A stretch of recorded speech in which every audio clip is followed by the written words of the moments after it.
क़यामत के दिन रब फरमाएगा एक बंदे से कि मैं भूखा था, तूने मुझे रोटी क्यों नहीं खिलाई? रब फरमाता है कि मैं प्यासा था, तूने पानी नहीं पिलाया।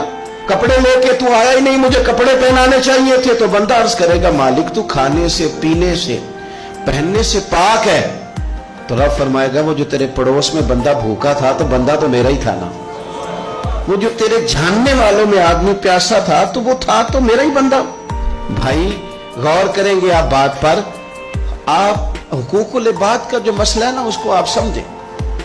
हम लोगों ने समझ लिया कि बस ठीक है, खुल के मैं हाजी साहब कहलाऊं, खुल के मैं सूफी साहब कहलाऊं, मुझे लोग मुअल्लम कहें, मुझे लोग साहिब तकवा कहें और मुझसे लोग डिग्री लें, मैं लिख के दूं तो कोई नेक होगा, मैं लिख के दूं तो कोई नमाजी होगा। यूं ना कर, रब के बंदे हैं, इनसे प्यार करना सीख।